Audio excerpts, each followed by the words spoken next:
Okay, thank you so much. Yes, very good. So, Aarti, today we are starting with MDE 518. This, Okay, sir. yeah. So, this 518 is an improved version of MDE 418.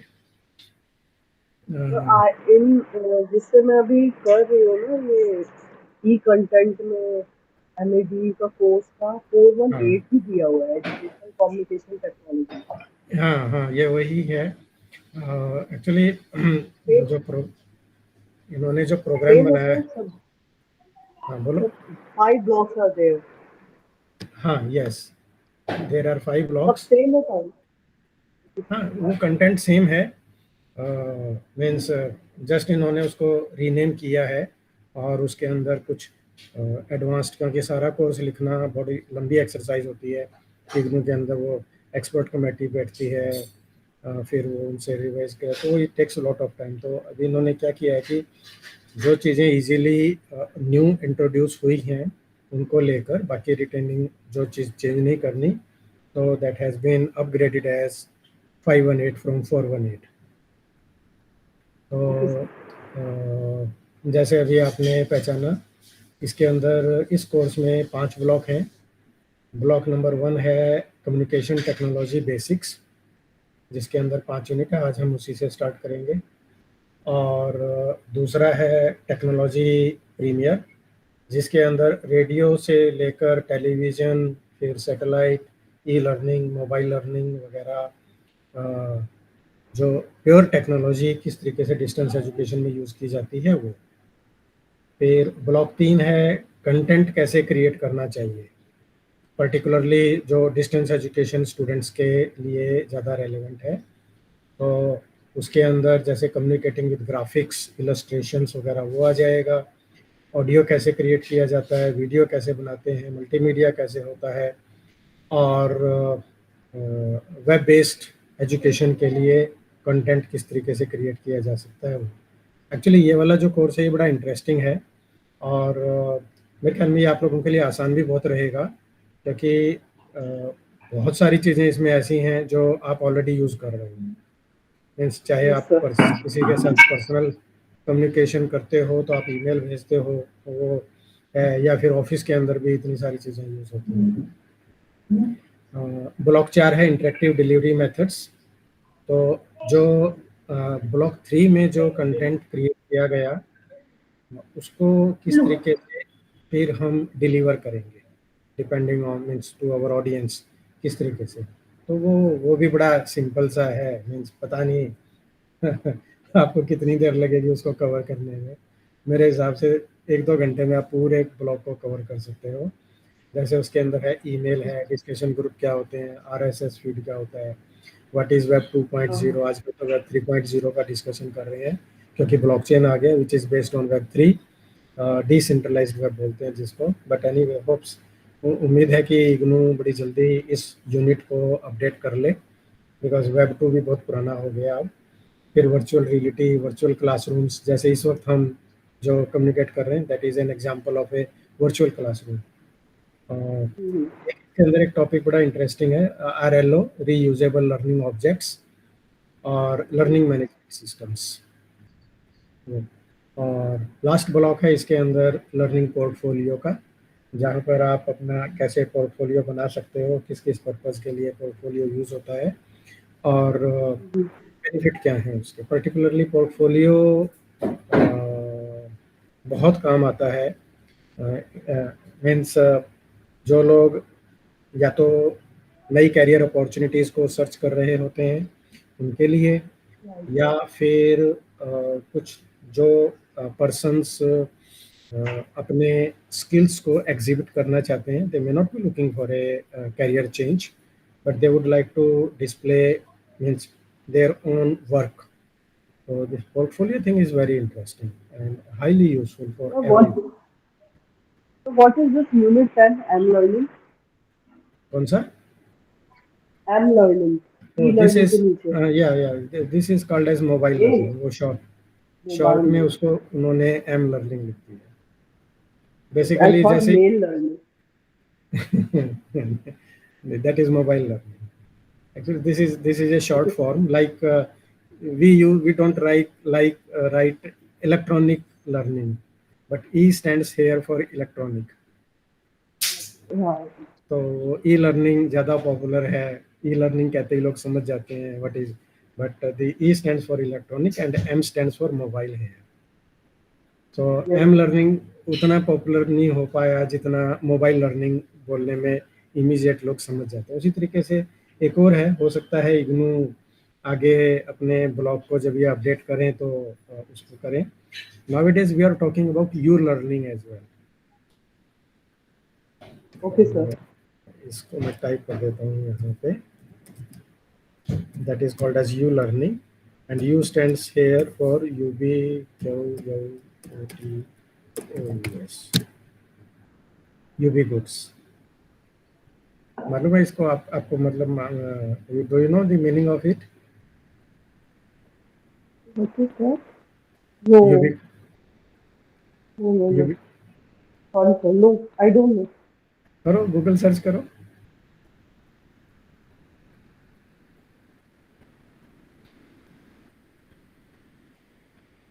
This is what is happening nowadays. So we call it as ubiquitous learning. This means that meaning to be everywhere or in हाँ, several places at the same time. yes. So Ubiquitous. when you means which is available everywhere. Like now you have devices with you, wherever you want you can learn. So if you are at Uh-huh. home, if you are At any outside place. home, if you are traveling at Uh-huh. any place or at any time. Like formal Right. System के अंदर तो आपकी मजबूरी है कि 10 बजे से 11 बजे तक क्लास होनी है तो तभी आप सीखोगे, क्योंकि टीचर उसके बाद आपको अवेलेबल नहीं होगा. ठीक है. यूबिक्वस लर्निंग में ये है, you are anywhere, any time, any place learning. So that is called as anywhere, any place, anytime learning. So that is the means the current thing which is here. So okay, means अच्छा इस उससे पहले जब हम block 1 में जाएं, let us understand about the course objectives, means what this course will give you. तो एक तो चीज़ यहाँ पर है that we will be able to understand the process of educational communication, and in this educational communication we will learn about how to plan, how to design, and how to use appropriate communicational technology in a context. तो अभी ये जितनी भी आपने इसके अंदर अपने course के अंदर ये चीज़ें देख रहे हैं, all these are communication technology, from the simple one as simple as radio और ऑडियो टेप. आजकल तो कोई ऑडियो टेप यूज़ नहीं करता. Up to the learning management system और e learning platforms, all these are communication technologies.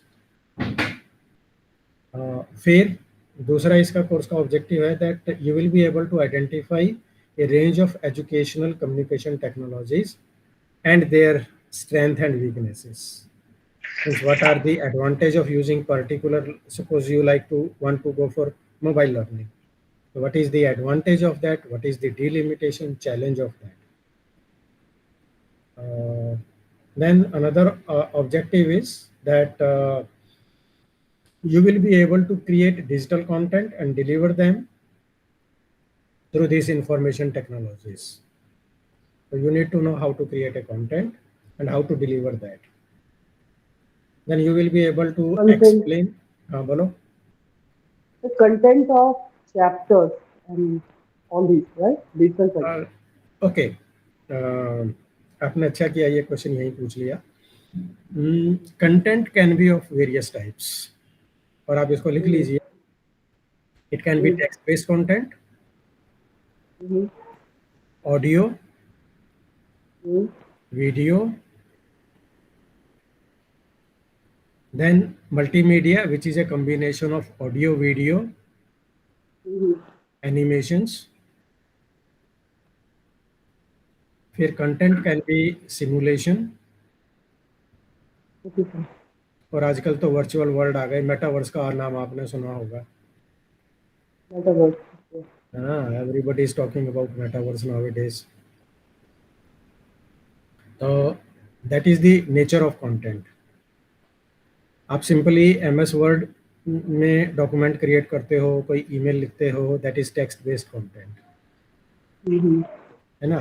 फिर आप अपना कोई पॉडकास्ट क्रिएट करते हो, ऑडियो मैसेज रिकॉर्ड किया आपने, आपने अपनी ऑडियंस के लिए कोई उनको मैसेज देना चाहते हो, which is only audio, that will be your audio content. आपको लगता है कि आप जो चीज़ एक्सप्लेन कर रहे हो, मान लीजिए आपने बच्चों को फोटोसिंथेसिस समझाना है, and you think that audio उतना इम्पैक्टफुल नहीं रहेगा जितना वीडियो रहेगा, then you create a video content there.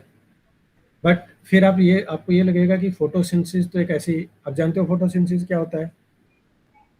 No sir, hey, school में नहीं पढ़ा था?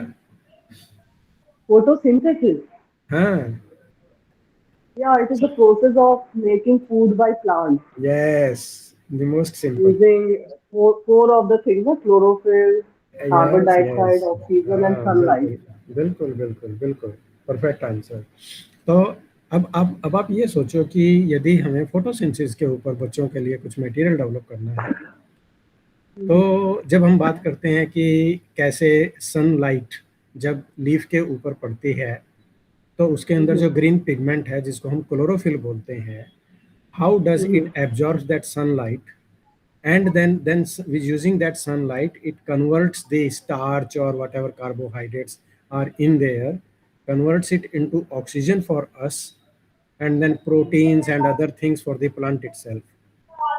तो उस वक्त फिर हम ये सोचेंगे कि वीडियो में तो ये सारी चीज़ हम नहीं दिखा पाएंगे, तो इसके लिए हमें कुछ एनिमेशन करना चाहिए जिसके अंदर हम पहले दिखाएंगे कि लीफ के ऊपर सनलाइट आ रही है, फिर हम लीफ के अंदर जाना चाहेंगे क्योंकि मॉलिक्यूलर लेवल पर हो गया, तो उस केस में एनिमेशन सिमुलेशन वो ज़्यादा बेटर रहेगा। तो इस तरीके से डिसाइड किया जाता है कि कंटेंट क्या है ना। अभी जैसे मान लो ज्योग्राफी में हम वॉल्केनो पढ़ा रहे हैं, या वो गुजरात के अंदर आप देखो कि लॉस हो गया, ये तो शुक्र है कि प्रेशियस लाइफ का लॉस नहीं हुआ है वहाँ पर, डैमेज प्रॉपर्टी वो उसका हुआ है। तो ऐसे में हम है क्या चीज, जो अभी साइक्लोन बिपोजॉय आया था उसकी बात कर रहे हैं ना? बिपोजॉय जो है, मेरे को एक ये समझ में नहीं आती ये इन्होंने इसके अंदर जॉय वर्ड क्यों लिखा, ये कोई जॉय वाली बात तो है नहीं इसके अंदर। जब मैं इसका नाम सुना था मैंने यही सोचा एक्चुअली सर जब आजकल ना एक्चुअली जब उल्टा दिखता है तो ज्यादा अट्रैक्ट करते हैं लोग उसकी तरफ, लाइक या ये भी हो सकता है कि वो उसका दुख भरा जो इम्पैक्ट है उसको कम करने के लिए चलो इसमें जॉय लगा दो। तो that air and rain will be reaching today in Gurgaon also.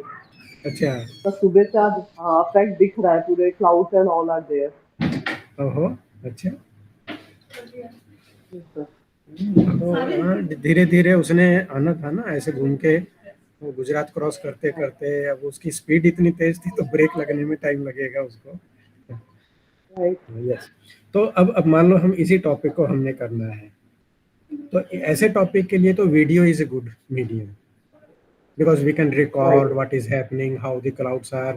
We are not going into the molecular level of that because it is all on the surface. तो ऐसी चीज़ों को आपको based on the context we need to decide that which type of content would be appropriate और उसको कौन से वाली इंफॉर्मेशन टेक्नोलॉजी से हम डिलीवर कर सकते हैं, है ना। ये हो गया। फिर आपको ये कोर्स ये भी बताएगा कि जो ट्रेंड्स क्या हैं एजुकेशन टेक्नोलॉजी में नेशनल लेवल पर और इंटरनेशनल लेवल पर, तो वर्ल्ड वाइड क्या हो रहा है। जैसे आजकल जो जनरेटिव एआई हैं वो काफ़ी पॉपुलर हो गई हैं, नेशनल लेवल के ऊपर गवर्नमेंट ऑफ इंडिया ने इतनी सारी स्कीम्स बना रखी हैं, एक दक्षता प्रोग्राम है, गुरु दक्षता, फिर निष्ठा जो NCERT ने जो प्रोजेक्ट शुरू किया हुआ है वो है, जैसे इग्नू का ई ज्ञान कोश, यह है हम्म, साक्षात, एक बहुत अच्छा प्लेटफॉर्म है जो इन्होंने लॉन्च किया था, वो फिर स्वयं प्लेटफॉर्म है। All these things they are examples which we will, and then means the focus of this course is on giving you a good idea of how to use this educational communication technologies.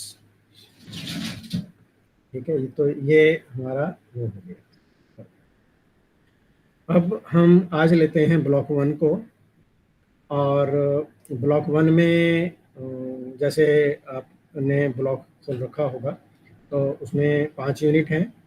पहला तो है introduction to communication technology, दूसरा है communication networks, तीसरा है pedagogical design, फिर managing technological change. ये जो 4th यूनिट है ये तो हम ऑलरेडी कर चुके हैं, अभी पिछले दिनों जो हमने चेंज मैनेजमेंट किया था बेसिकली वो उसी के अंदर है, तो that is there. And then the last one is on student assessment in PEL, means technology enhanced learning।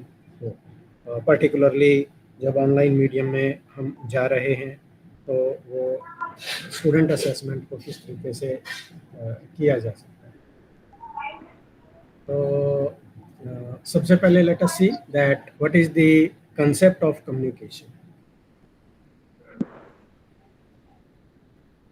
तो what is your concept of communication? How can we define communication? what I read during my graduation, BBA से business communication एक subject रहा है हाँ मेरा। हाँ, yes तो मैं अभी yes, तक कम्युनिकेशन, तो actually I did my BBA MBA और all, उसमें जैसे कि मैनेजमेंट में कम्युनिकेशन इज वेरी इंपॉर्टेंट, और not in only in management, हर फील्ड में, हर प्रोफाइल में communication is very important. And communication should be two way, मतलब receiver and sender should be there. और एग्जैक्टली जो मैंने पढ़ा था कि communication has been derived from a Latin word communis, which means yeah, to transfer या exchange of information. yes yes, These good, सब types of communications are there, formal, informal, and medium are there. uh, verbal non-verbal, Yes. है ना? जिसमें तो gesture का use करते हैं, yes facial yes, expression, all these. हाँ बिल्कुल बिल्कुल, बहुत अच्छा, very good. So we can say that the communication is a process which involves the, जैसे आपने बहुत अच्छा टर्म यूज किया था, exchange and transmission of, अब किस चीज का transmission? Idea. It can B, कुछ भी हो सकता कैन है, बी, idea, information. हाँ, it can be ideas, it can be information, it can be our thoughts, it can be our emotions, and this communication can be between individuals or groups, both, means it can be one to one to many, or many to one. You know, it can take any form. So we can say that communication is a process which involves exchange and transmission of ideas, information, thoughts or emotions between individuals and groups. अब दिखने में ये बड़ा simple सा लगता है, but communication is a very complex and dynamic process. Definitely, और sir. अगर if talking in terms of professionalism, तो एक हाँ communication पे एक you know एक फोकस किया जाता है, लेकिन जैसे I am a mother, right? हाँ, तो मेरा डे वन से जो मेरा बेबी है, वो किस वे में कम्युनिकेट करता है, तो यस, वो भी एक बहुत ही मतलब उसको कुछ चाहिए, सोना है, तो वो अपना एक अलग ही तरीके से, क्योंकि she does not know how to talk, yes right? Yes, तो वो कैसे सर्टेनली, कम्युनिकेट करती है, आई नो उसके सारे जेस्चर से, फेशियल एक्सप्रेशन से सब पकड़ हाँ पकड़ लेती है हाँ एक मदर हाँ, मामले। यस बिल्कुल। बिल्कुल।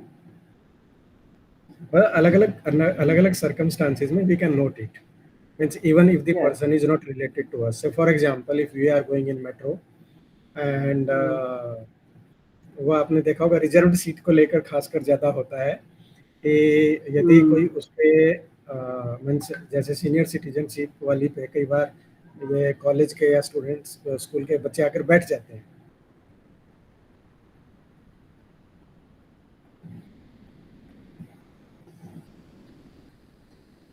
तो अब मान लो उसके वहां पर जिसने बैठना है जिसके लिए वो रिजर्व है वो आ गए, तो कई बार यदि वो ना भी बोले बट उसकी तरफ देखते रहे तो दूसरे बंदे को समझ में आ जाता है कि उठना पड़ेगा, तो वो उस हिसाब से वो चलता है।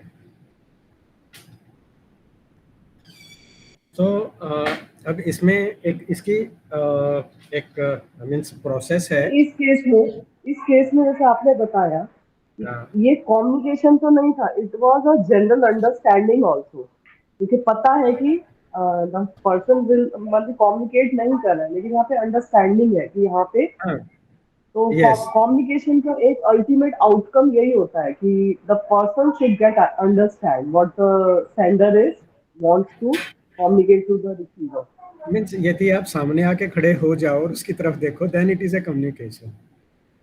आप पास में बिल्कुल। खड़े हो but you are not say like looking in that direction, you are not sending any vibe or any signal, then it is a different, hmm, है ना। हम्म, मान लीजिए जैसे कोई मेरी तरफ देख रहा है तो that means either there is a silent communication or some sort of sending a signal, then it is a communication. हम्म, मैं आपको एक कम्युनिकेशन क्यों इम्पोर्टेंट होता है इस पर मुझे एक बड़ी इंटरेस्टिंग स्टोरी याद आ गई, वो बताता हूँ आपको। Means hmm, it is a story but it indicates something very important for uh, means the impact of spoken communication.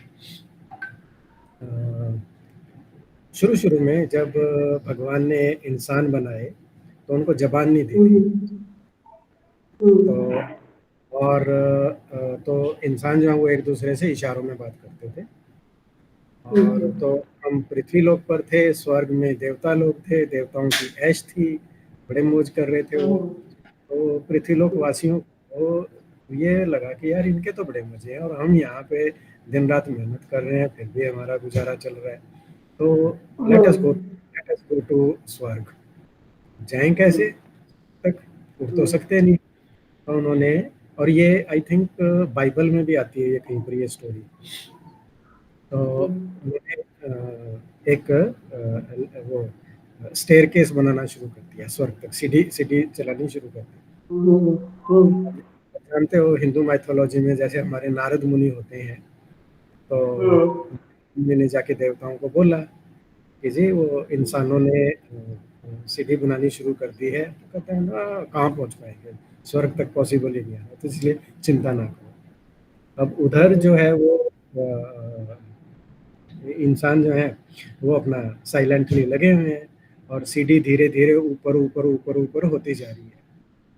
तो अब जब वो एक सिग्निफिकेंट डिस्टेंस कवर कर लिया उन्होंने, तब देवताओं को चिंता होनी शुरू हुई कि यार ये तो गड़बड़ है, ये तो पहुंच जाएंगे ऐसे धीरे धीरे करते करते, तो उन्होंने अपने हथकंडे अपनाने शुरू किए, तो कुछ भी करे बट वो अपना इंसान लगे रहे, वो कुछ होता है फिर दोबारा से फिर अपना शुरू कर दें वो, तो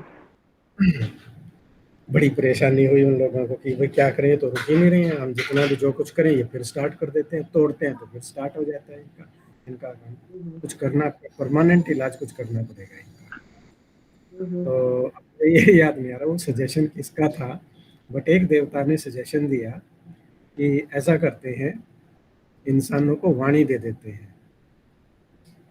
अच्छा।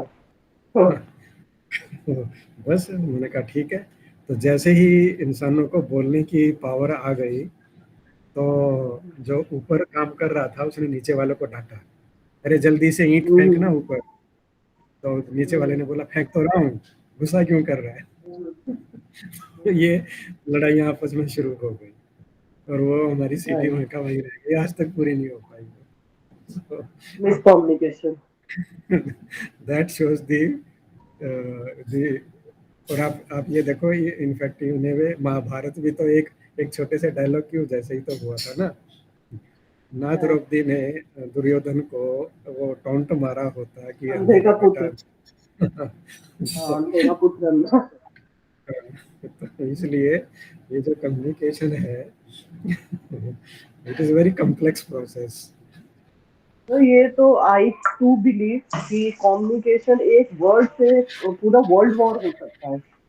हाँ बिल्कुल बिल्कुल, और मेरे ख्याल में ये जितने वर्ड से ही है। जितने पहले के हुए हैं 1 और 2, कुछ ना कुछ बेस तो उनका वही रहा हो। So, डेफिनेटली वर्ड का ही है रोल सब चीज में। हाँ, और इसीलिए हम इसको कहते हैं ना कि it has a very crucial role in human interaction and functioning of societies. Not only this sir, politics में देखिए, पॉलिटिक्स में भी कोई पॉलिटिकल लीडर क्या वर्ड यूज कर देते हैं कि मतलब किसी को क्या कन्विंस कर देते हैं कि थिंग्स चेंज बिल्कुल, सोसाइटी में। हाँ, सही बात है। एक प्रैक्टिकल। नहीं, एक छोटी सी चीज के ऊपर, अब जैसे वो गोधरा कांड में बताते हैं कि वो हुआ, तो एक नेता ने खड़ा होकर कुछ कह दिया कि मारो इनको, तो बस सब लोग लग गए। So it can create havoc if not used proper. जी। अच्छा, अब इसके अंदर कौन कौन इन्वॉल्व होता है? Basically there are 3 things in a communication process. ये तो आपको याद होगा, बिजनेस कम्युनिकेशन में आपने पढ़ा होगा। कौन कौन? सेंडर रिसीवर दो लोग तो होते हैं। और तीसरा? The medium is there, medium of information. Yes, There are mediums yes, to each other. yeah. There are 3 things. It involves a sender, okay, then Receiver. a receiver, and what happens between them? It can be a message, a medium, a channel through which that message is being transmitted. So sender is the individual or any entity which initiates the communication, and the receiver is the person which is the recipient of the message. अब 1 minute hold करना। Yes, sir. हाँ जी madam, हाँ जी, हाँ जी, आ रही है।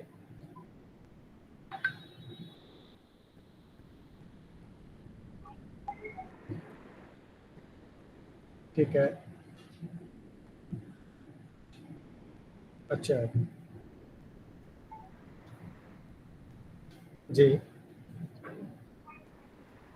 हाँ ठीक है। मैं अभी मेरी 1 बजे तक एक क्लास चल रही है इग्नू के लिए, तो उसके बाद मैं देख लूँगा। हाँ जी,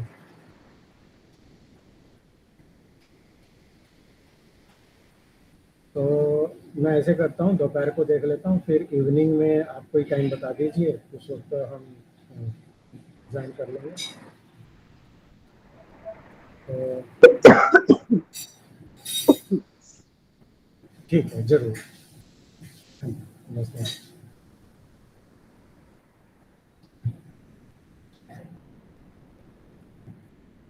सॉरी, आपके एक इम्पोर्टेंट कॉल आ गई थी। पीएचडी के कोई स्टूडेंट हैं, उनको तो गाइडेंस चाहिए, उनकी थीसिस सबमिट होनी है मंडे को। Okay, and then communication can occur through various channels or mediums. It can include spoken or written language. It can include body language. It can include gestures. It can include facial expressions or through symbols, like as on the road, or through signs, means signages, those, or even technology mediated platforms such as email, social media, video conferencing, etc. And the choice of a channel will depend on either the context or the cultural norm, or the desired impact of that communication. And when we say the effectiveness of communication, it will depend on various factors, which includes clarity, means clarity of communication, its relevance, and then it's very interesting. Any message, so उसका encoding and decoding कितना effective है, that makes a very big difference. Then active listening means वो sender क्या communicate कर रहे हैं और receiver उसको कैसे रिसीव कर रहे हैं, that will also be.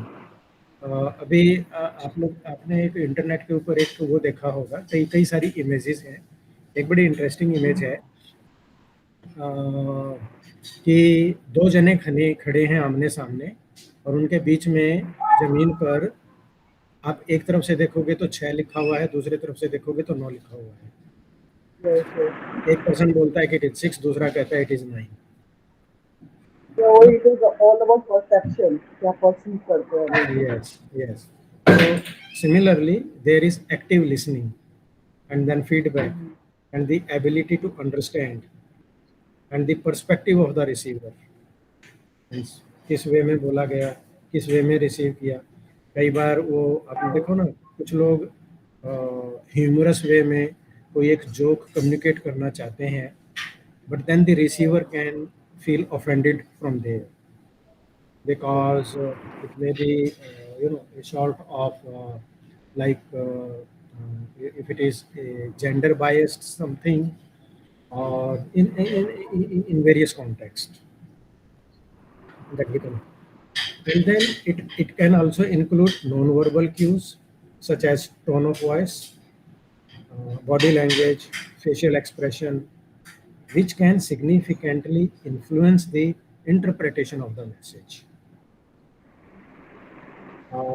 And then in the same context, it can serve various essential functions, like are we exchanging the information, or it is an expression of emotion or coordination of activities, or are we trying to make a decision, problem solving, persuasion, building relationships, or maintaining the relationships. So the communication becomes very important for means it's quite crucial for professional, personal, social interaction. और इसका all aspects of human life they are impacted. It's very important. Now let us see what are the functions of communication. अभी जैसे हमने किया, ये निकल में आपके ब्लॉक के अंदर भी है, the functions of communication. So जैसे अभी मैंने आपको बोला, one of the function can be we share information, means like exchange of fact, opinion, data, something which enables sharing of knowledge and understanding. Then the another function can be persuasion, means influencing others, persuading others, whether it is in the context of interpersonal interaction or say like marketing, persuade करना कि नहीं ये वाला handbag आपके लिए ज़्यादा अच्छा रहेगा, या ये वाला टॉनिक आपके लिए हेल्थ के लिए ज़्यादा अच्छा रहेगा। You are persuading some. Expression of emotions, so they means like expressing our feelings, emotions, attitudes. So to establish a emotional connect with someone else. It is one of the function is as well coordination and collaboration among individuals, among groups, leading to, ये तो business communication में भी आता है कि ensuring effective teamwork and achievement of common goals. So coordination and collaboration. Then decision making, by conveying relevant information, discussing alternatives, seeking consensus for decision making process. And then social interaction and relationship building, because it allows individuals to establish and maintain relations. For example, developing social bonds, or engaging in social activities, social interactions. That. So these are some of the functions of communication. ये interesting है. The means of communication. What are various means? So as we just discussed, it can be verbal communication with the use of either spoken words or written words to communicate a message. So it can include face-to-face conversation, telephonic conversation, email, letter, presentations, like that, anything. And non-verbal communication, which involves transmitting message without the use of words, that is non-verbal. So it can include, say, like body language, facial expression, gestures, eye contact, postures, or the tone of the voice. Then another variety is written communication using written words in the form of letters, report, email, text, memo, and like that. We also use visual communication in the form of graph, chart, diagram, photographs, symbols to convey some information. And then electronic communication, e-communication, in the form of like instant message, video conferencing like we are doing now, using social media, online forums, emails, and those things. So that is the means of communication. Process simply अभी हमने जो किया, एक sender होता है which initiates the communication. The sender creates a message, which means the sharing of passing on, transmitting information, idea, emotion, so that transmission. And then this message is transmitted using some sort of medium or channel. कोई ना कुछ तो रहता है. It can be a verbal medium, it can be a non-verbal medium, it can be an electronic medium, whatever it is. We need certain medium for transmission of that message. And then the receiver, who receives that message. So they decode it and then interpret the message. इस process में जहाँ पे ये simple 4 component हैं इसके, sender, message, medium और receiver, 2 चीज़ें इनको इम्पैक्ट करती हैं. पहला तो है एक feedback. Feedback means the response और the reaction of the receiver, and it allows the sender to evaluate the effectiveness of their communication, and so that they can make necessary adjustments into it. And then the noise. Noise means any kind of interference or barrier which can disrupt that communication process. और ये external भी हो सकता है, जैसे environmental distraction. मान लो आप सड़क पर चलते चलते किसी से बात कर रहे हो, तो पास में से गाड़ियाँ चल रही हैं, कुछ और है, so some sort of environmental, बारिश आ गई, तेज धूप है, something, you know. And then internal noise, personal bias, language barrier, those things. Hello Preeti, are you in this? Hello, sir. Good morning, sir. Sorry, sir. Little late. I'm little late. No problem, no problem. Today we have started this block 1 of 418, 518, which is on communication, and it's very simple block. We are just discussing about the process of communication, functions of communication, like that we have discussed. So in continuation, as like if we are asked that what are various types of communications. Okay, sir. So carry on. I will. I'm here. I'm listening your class. Yeah. No, we are interacting. So you also share your ideas. What do you, how would you explain various types of communications? Can you classify them? And let me introduce both of you. Our other student is Aarti ji. So I don't know if you have met with each other online or in person. I know Preeti ji. I have only messaged her that class is going on. Oh, okay, very good. अच्छा किया. ठीक है. I was calling her, but she didn't pick. अच्छा. Yesterday, so I was a little bit busy. I got some guest at my home, so I couldn't join. Welcome today. We Yeah. hope we hope that you will be able to uh, join us in our rest of the classes.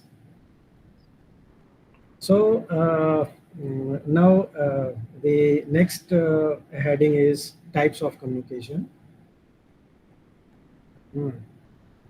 दोनों में से कौन बताएगा कितनी types of communication हम सोच सकते हैं?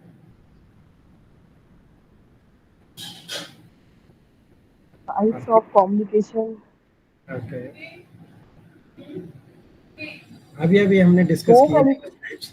वन टू वन होता है, one two one communication, personal communication, yes, interpersonal, intrapersonal, yes, group communication. Yes, Grapevine is there. Formal, informal. Very good, So very many good. types. So you can say that. Even जैसे ये media भी तो communication का ही ये होता है, जैसे TV, news है, रेडियो. उनको आप मीडियम मान सकते हो media, rather than type of they are the medium. Right. But So we इस can केस uh, इस केस में only the message is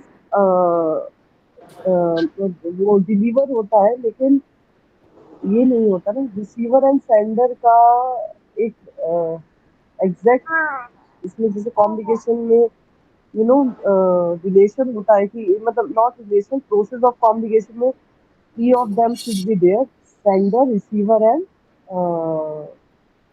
receiver and medium. yes. लेकिन मीडिया में तो ऐसा नहीं होता है. So you can think of this. अभी आपने जो तीन चार जो एग्जांपल दिए, they are right, they are correct. So हाँ. we can say that for types of communication we can have broadly, तो हम बोल सकते हैं उसको verbal communication और non verbal communication. एक तो सीधा सीधा सा ये.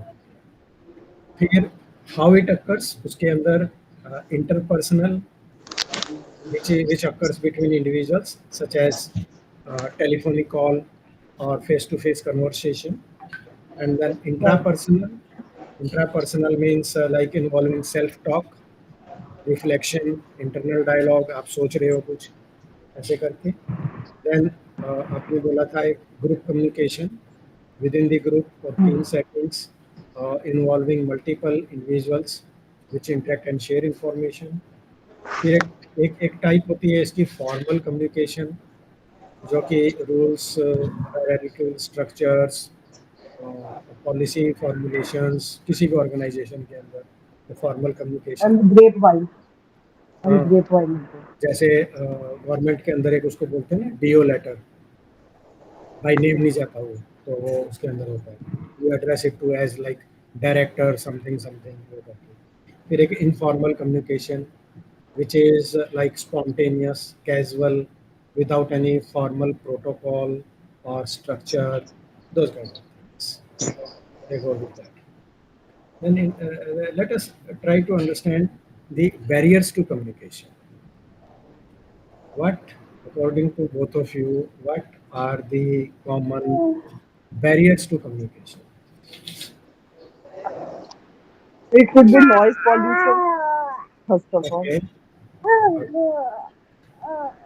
Second, the background, it is not suitable, then the receiver will not be able to hear the message or the information which is Mm, getting transmitted. okay. Uh-huh. और barrier में medium जो choose किया है, it is not appropriate. हाँ, सही है. प्रीति, आप कुछ ऐड करोगे इस लिस्ट में? Sir, what is the question, sir? Various types of communication. Barrier. Barriers. Barriers का मतलब limitations, challenges, interference, Limitation, interferences of communications. which can hinder a good communication, or which can hinder communication even if it is not a good communication. What are barriers challenges to communicate. अभी आरती जी ने Sort of बहुत medium of, I Sir, said, the I written- think medium of language. Medium of language, that will be a barrier. okay. The तो एक language. Semantic barrier भी होता है ना, semantic barrier. Yes, yes. तो उसमें one word जो use हो रहा है उसका मीनिंग अलग निकल रहा है, वन वर्ड विद टू बिल्कुल। मीनिंग्स, किस कॉन्टेक्स्ट एक में आप कौन सा सिमेंटिक वर्ड? बैरियर में। Very good. And for me sir, जैसे डॉक्टर की हैंड राइटिंग अगर रिटर्न कम्युनिकेशन में देखा जाए, वो तो सबके लिए hand writing problem, is also वो तो सबके लिए ही प्रॉब्लम है। वो तो कोई नहीं समझ पाता सिवाय वो जो दवाई देने वाला है उसके अलावा। गॉड नो सर, वो भी सही देते हैं नहीं देते हैं तो खा लेते हैं। Very good example. Okay, let us see it in this term that we may have language barrier. You know, sometimes like यदि मैं तमिलनाडु में चला जाऊं, मुझे तमिल तेलुगु बिल्कुल नहीं आती हो, it is a challenge. So difference in language और vocabulary जो अभी आपने बोला, Preeti ji will be going to help you. He is from South India, I think. and a particular dialect, accent or something. मैं जब गुयाना में पढ़ाता था, which is in South America near Brazil, तो एक दो बार जब मैं बोलता था ना तो वहाँ के लोग स्माइल करते थे।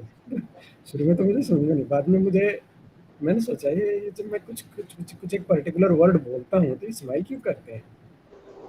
फिर मुझे पता चला कि there is a difference of accent. वो ज़्यादातर लोग अमेरिकन एक्सेंट में जाते हैं और हमारा अपना एशियन एक्सेंट, और इंडियंस का हमारा अपना एक्सेंट तो और भी वो अलग है उनसे।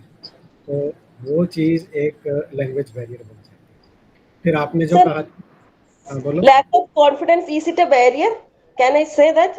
Lack of confidence? यस, बिल्कुल, it is a barrier. Particularly जिसको, जैसे आपने वो सुना होगा, एक हम बोलते हैं stage fear, Stage fear. Yeah. so that it is certainly it is a barrier. Hesitation, right? Hesitation, yes, not able to express clearly, even they know the thing but they are not able to, so it's definitely a barrier to communication. और फिर जैसे आरती ने बोला था कि noise है या poor acoustics हैं, that is considered as a physical barrier, means where the other things like distance, noise, poor acoustics, it can interfere with the transmission or reception of the message. फिर अभी आप जो बोल रहे थे उसको हम कहेंगे psychological barrier, like mental state या हमारा बायस या इमोशन या pre conceived notion, they can create a barrier to understanding and interpretation. फिर एक कल्चरल बैरियर भी होता है, difference in cultural norms, value, belief, communication style वगैरह। तो अब एक बड़ी इंटरेस्टिंग चीज़ है, मैं आपको बताता हूँ। कल्चरल बैरियर्स में आप इंटरनेट पर डालकर देखना कि हम इंडिया में जब हमने करना हो ना किसी चीज़ को, हम कहते हैं कि बहुत अच्छा है, तो हम अपने पहली उंगली और अंगूठे को मिलाकर वो जो और बाकी 3 उंगलियां सीधी रहती हैं, हम कहते हैं ना बहुत अच्छा, वेरी गुड, परफेक्ट। एशिया में ये कॉमन है, हम सभी यूज़ करते हैं, but it is taken as a derogatory in Brazil. So if you are in Brazil, don't do that hand gesture. That is a cultural barrier, cultural belief. तो वो चीज़ हो जाती है। मीन्स जैसे कुछ कल्चर्स के अंदर winking is not taken good, in some it is okay, like that. फिर technological barriers, the problem with technology or unfamiliarity with a digital platform, it can create a barrier in effective communication, और particularly यदि वो virtual interaction है तो। फिर lack of clarity और conciseness, like poor organization of idea और excessive use of jargon। देखो होगा आपने, कुछ लोगों की हैबिट होती है यहाँ पे मुझे एक बड़ी इंटरेस्टिंग चीज़ याद आ गई वो इंटरनेट के ऊपर आपको कहीं मिलेगा। आप सभी लोग शशि थरूर को जानते हैं ना, दोनों, उनके बारे में Yes, क्या sir. फेमस, शशि थरूर के बारे में क्या फेमस है? But he is an educated person, लेकिन उनकी इंग्लिश बहुत हाई लेवल की बोलते हैं। तो definitely he is a very तो तो एक बार एक अखबार में के अंदर एक कार्टून छपा हुआ था। अब जो कार्टून में था मैं वो बता रहा हूँ, not to demean a person. There is this minister, Rajnath Singh अपने ऑफिस में बैठे हुए हैं और उनके सामने से दिखा रखा है कि शशि थरूर आ रहे हैं वहाँ पर, और कार्टून के नीचे कैप्शन लिखा हुआ था, अरे बाप रे ये कहाँ से आ गए, आज तो मेरे पास डिक्शनरी भी नहीं है। कहने का मतलब था is going to speak such a high level language कि आपको उसको समझने के लिए डिक्शनरी होनी चाहिए आपके पास। तो वो भी एक इश्यू है कि यदि कोई इतनी शेक्सपियर टाइप में स्टाइल में उसमें बोले कि आपको वर्ड का ही मीनिंग नहीं पता है, that then this is very serious a challenge of lack of attention or listening skills. If the people they are inattentive, if they have poor listening skills, or they are suffering from some sort of distraction, it can severely impact the communication by missing crucial information. Then emotional barrier, strong emotions such as fear, anger, stress, it can interfere with effective communication. तो receptivity वहाँ से वो हो जाती है। हमारे personal bias, cultural background, it can create a barrier. And then lack of feedback और misinterpretation of feedback, means inaccurate feedback या इनसफिशिएंट फीडबैक, वो सेंडर की अंडरस्टैंडिंग और रिसीवर ने उसको किस तरीके से इंटरप्रेट किया, उसके ऊपर उसका बड़ा असर हो सकता है। तो ये तो था ओवरऑल कम्युनिकेशन के बारे में। Now let us go to educational communication. In educational settings, how would you interpret educational communication? बोलो।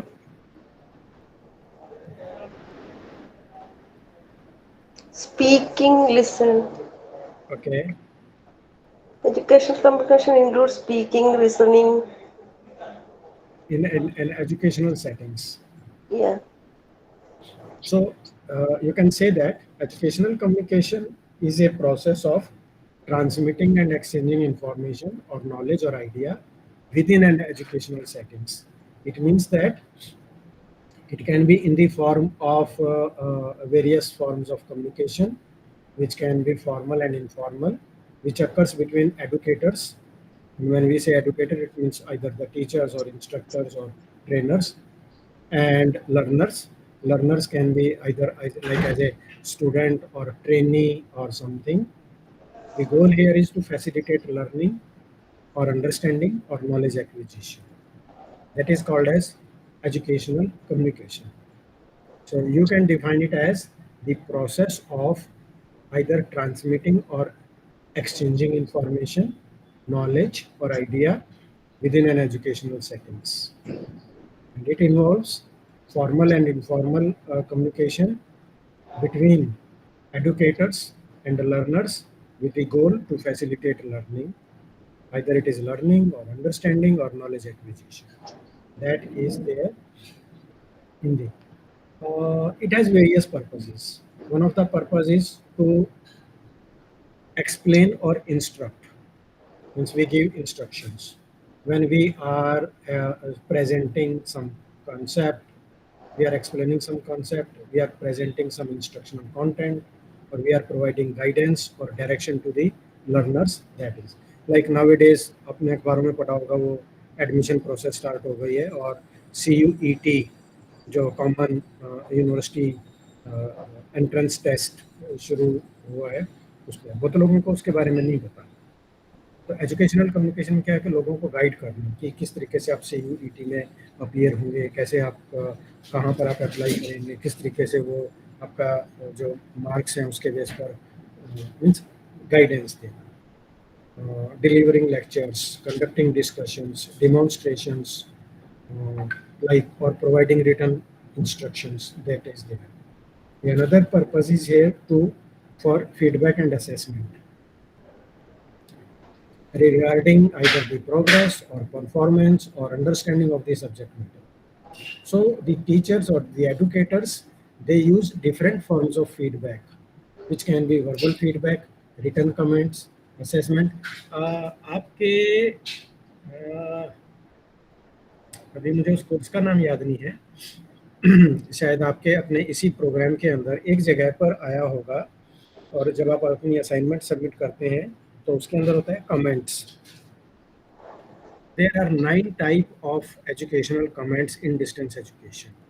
आप जब अपनी असाइनमेंट सबमिट करते हो तो वो आपके टीचर के पास जाती है, और जो यदि आप अपनी ये बुकलेट भी देखो, जो आपका कोर्स मटेरियल है, इसके अंदर लेफ्ट या राइट में एक पूरा वाइट स्पेस छोड़ा हुआ होता है.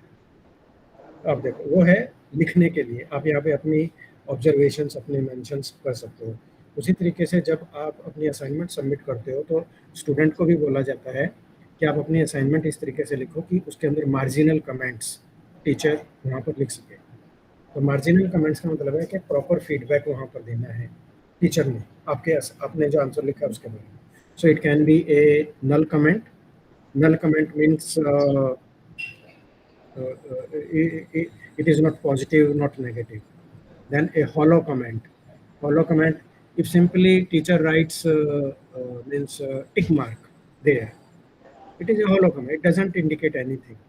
Then we have positive comments when you say something positive, negative comments. So there are various kind of feedback comments which are expected that the teachers they keep put on this classify किया. तो ये बड़ा important हो जाता है students की, learners की progress को लेकर.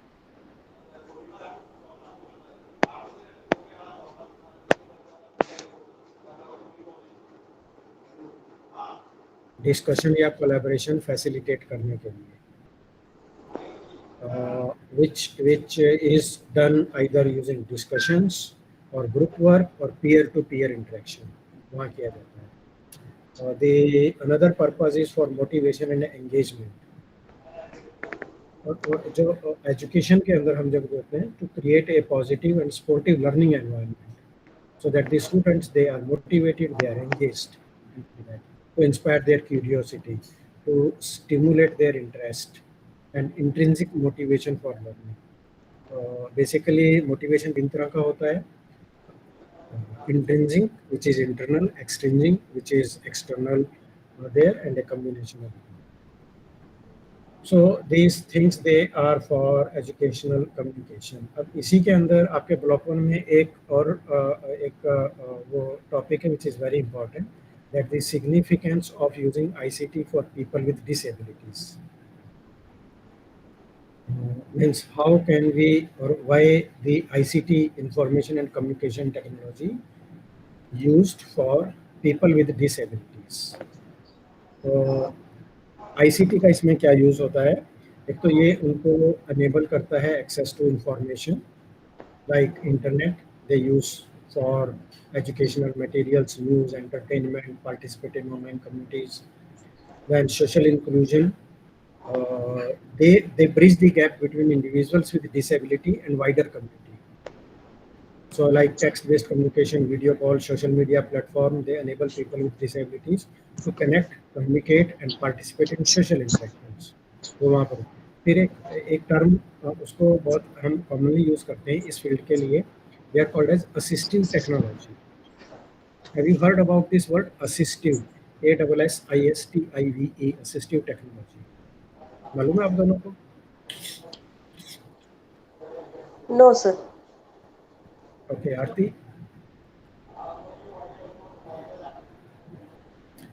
ये होता है, इसको हम बोलते हैं, जैसे असिस्टिव टेक्नोलॉजी होती हैं जो पीपल विद डिसेबिलिटीज को हेल्प करते हैं in the form of like speech recognition. Screen readers है, माइक्रोसॉफ्ट वर्ड के अंदर है, आप जो टाइप कर रहे हो it reads it out. So screen readers होते हैं, मैग्नीफायर्स होते हैं. जैसे आपने देखा होगा इग्नू की वेबसाइट के ऊपर यदि आप जाते हो तो आपको अपर कॉर्नर के अंदर A+ वो लिखा मिलेगा। उसका मतलब है if you click on that it will increase the font size so that you can read it. और फिर मोबिलिटी एड्स हैं, ऑगमेंटेटिव कम्युनिकेशन डिवाइस हैं, ये सारी चीज़ें। तो वो असिस्टिव टेक्नोलॉजी में, असिस्टिव टेक्नोलॉजी का एक बहुत अच्छा सॉफ्टवेयर है, उसका नाम है JAWS, JAWS, JAWS. So it is a type of a screen reader for those people who are visually challenged. They cannot see the screen. So whatever is on the screen, और इसीलिए आपने देखा होगा, जब ये हम शायद नेक्स्ट यूनिट में आएगा जब हम कंटेंट क्रिएट करने की बात करेंगे, आप कभी फेसबुक के ऊपर या लिंक्डइन के ऊपर यदि कोई आप इमेज अपलोड करते हो तो वो आपसे अल्टरनेटिव टेक्स्ट डालने को बोलता है, उसको बोलते हैं आल्ट टेक्स्ट, अल्टरनेटिव टेक्स्ट। वो इसीलिए होता है कि जो लोग उसको देख नहीं पाएंगे, लेकिन जब वो उसको एक्सेस करेंगे तो आपने जो वहाँ पर लिखा, मान लीजिए जैसे आप एक क्लासरूम का फोटो अपलोड करते हो जिसके अंदर स्टूडेंट्स बैठे हुए हैं और किताब पढ़ रहे हैं, या वो टीवी के कंप्यूटर के आगे बैठे हैं, तो आप टेक्स्ट में आपने मान लीजिए लिखा classroom settings in which students are looking at computer screen, ये आपने टाइप किया है। तो जब इस इमेज को जो देखेगा और यदि वो विजुअली चैलेंज्ड हैं तो उनकी मशीन उनको वो पढ़कर सुनाएगी, तो then they can visualise it that what is that photograph. आप आंख बंद करके आप खुद इमेजिन कीजिए कि आपके सामने स्क्रीन पर क्या है, आप close your eyes, you won't be able to unless someone reads it out, so this software reads it out, that is called as assistive technology. फिर इसी तरीके से it helps them in employment and economic opportunities, remote work option, telecommuting, online job platforms, they help these individuals to work from home or access employment opportunity that otherwise may be challenging them due to their physical barriers. Then it helps them for independent living. Things like smart home technology or wearable device or assistive apps, they enable greater control over their own environment. For example, adjusting the light or the temperature or home security systems. They promote self-reliance, safety, improving the quality of life of the person using these things. Similarly, these ICT tools, they provide them a good access to public service, government information, participating in civic activities, online portals, digital forms, electronic communication, something, those things with that. So this is unit 1. Unit 2 में आपको थोड़ा सा पढ़ना पड़ेगा क्योंकि इसके अंदर कुछ लिटिल टेक्निकल चीज़ है। Unit 2 is on communication network. Communication network means where a system or infrastructure which allows the exchange of data, information or message between multiple individuals or devices or entities, उस चीज़ को बोला जाता है communication network. और इसके कई examples हैं, जैसे internet, it is a communication network. फिर आपने लैन, वैन, मैन, इनके नाम सुने होंगे। लोकल एरिया नेटवर्क, एक स्मॉल जोग्राफिकल एरिया के अंदर विद इन ए बिल्डिंग और a campus computer networks, it is called as local area network. फिर एक वाइड एरिया नेटवर्क होता है which is across different locations such as branches of an organisation, वो हो गया। फिर एक होता है MAN, metropolitan area network, which is as a larger geographical area that LAN, but smaller than WAN. जैसे मान लीजिए HDFC बैंक है, कोई बैंकिंग की जो ब्रांचेज हैं, they are in a large, आप एक ब्रांच में कहीं से भी पैसा निकालेंगे, it gets updated everywhere. Then there are wireless networks like Wi-Fi, cellular networks, satellite connections. एक आप लोग अपने शायद हो सकता है कंप्यूटर में आपने यूज़ किया होगा, उसको हम बोलते हैं VPN, virtual private networks. They are very secure. They are a kind of a personal internet, private network.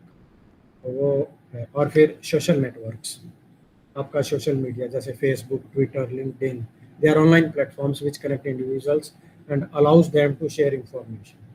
तो ये यूनिट 2 के अंदर आपको ये कम्युनिकेशन नेटवर्क के बारे में पढ़ना है कि लैन क्या है, local area network, wide area network क्या है, मेट्रोपॉलिटन एरिया इंटरनेट क्या है, इंटरनेट के क्या क्या फीचर्स हैं, file browsing, file transfer, video conferencing protocols क्या हैं, वाईफाई नेटवर्क क्या है, वगैरह करके ये सारा उसके अंदर।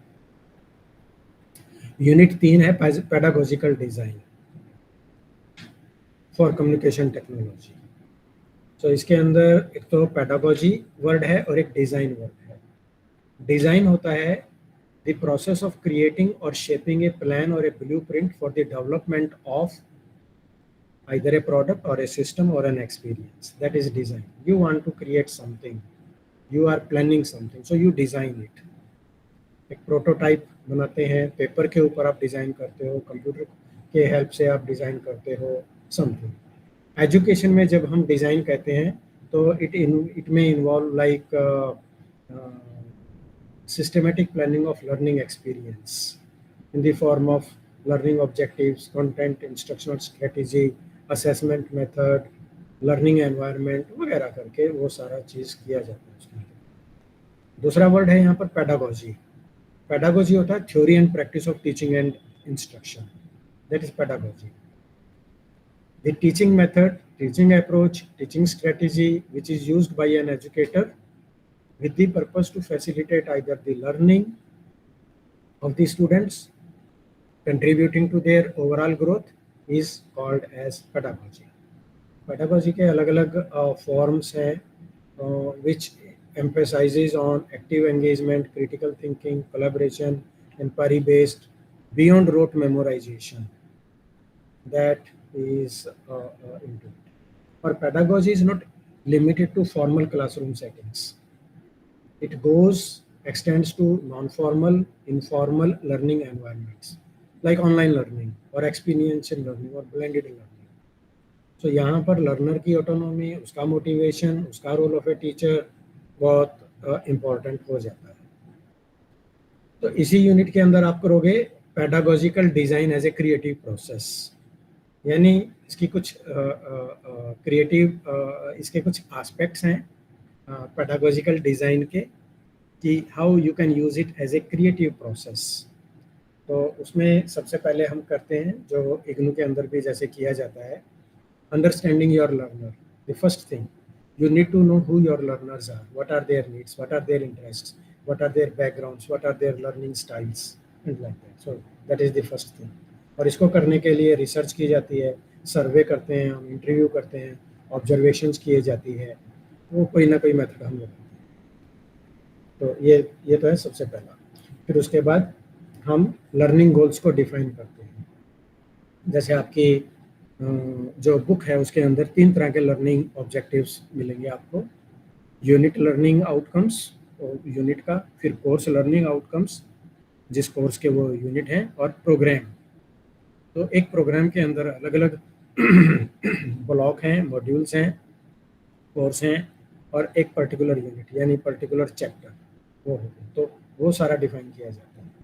उसके बाद हम आइडिएशन पर जाते हैं, आइडिएशन या conceptualisation, different approaches of learning experience, brainstorming करना है, माइंड मैपिंग करना है, कोलैबोरेटिव डिस्कशन है, कौन सी एक्टिविटी, कौन सा असेसमेंट, इसके अंदर मल्टीपल पॉसिबिलिटीज़ को हम एक्सप्लोर करते हैं।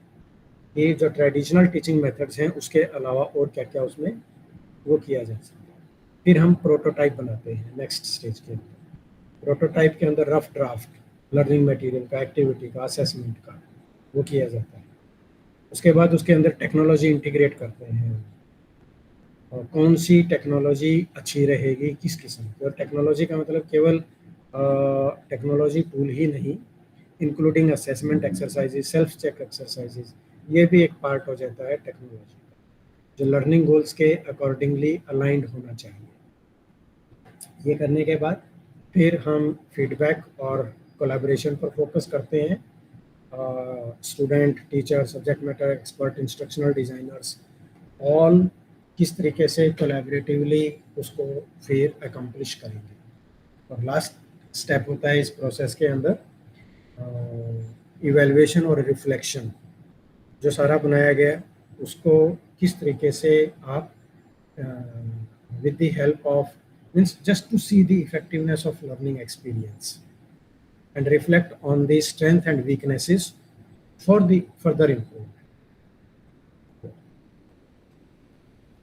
Let me give you some examples of these pedagogical designs ताकि आपको क्लियरिटी रहे। एक पेडागोजिकल डिजाइन है ब्लेंडेड लर्निंग अप्रोच। ये तो आपने इजीली सुन रखा होगा, बहुत यूज हुआ है पिछले दिनों। which is a combination of online and face-to-face instruction, that is called as blended learning.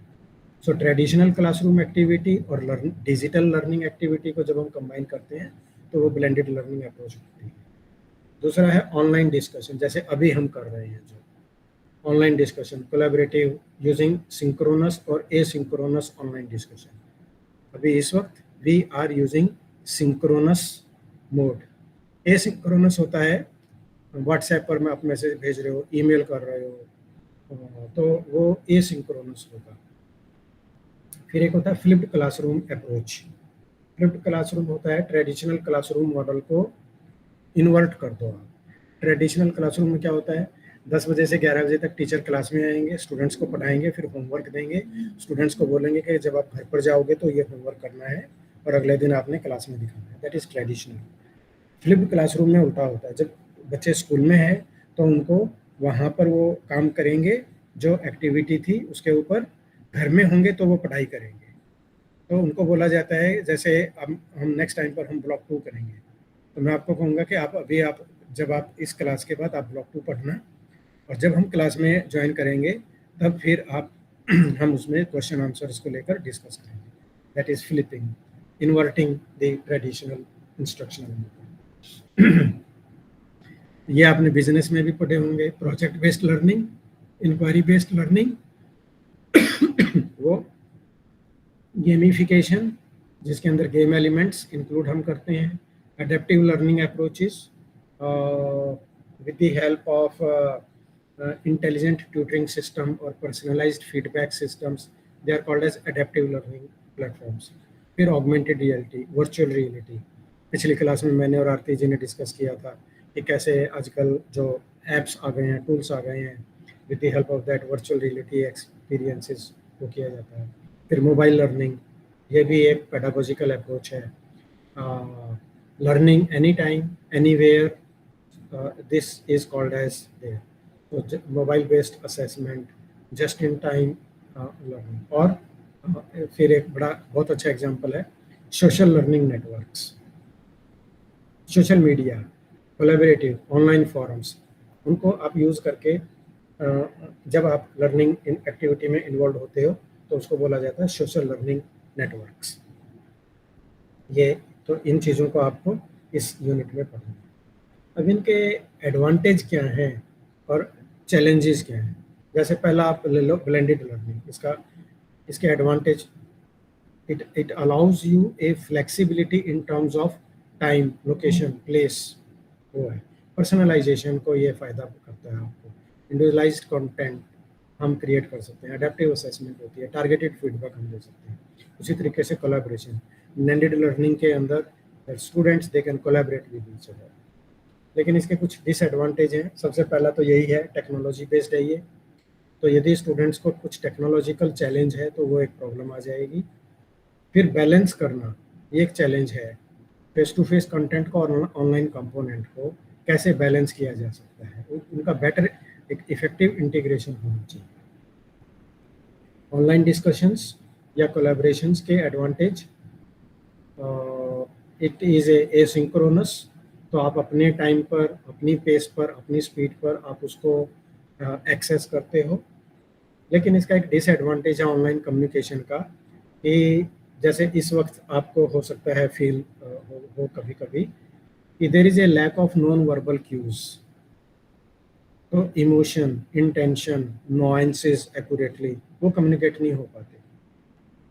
फिर अनइक्वल पार्टिसिपेशन ऑनलाइन डिस्कशंस के अंदर, यहाँ तो हम केवल 3 ही जने हैं, चौथे हमारे मोहन जी हैं जो हमारा सारा कम्युनिकेशन इस वक्त सुन रहे हैं, तो हम 4 ही हुए।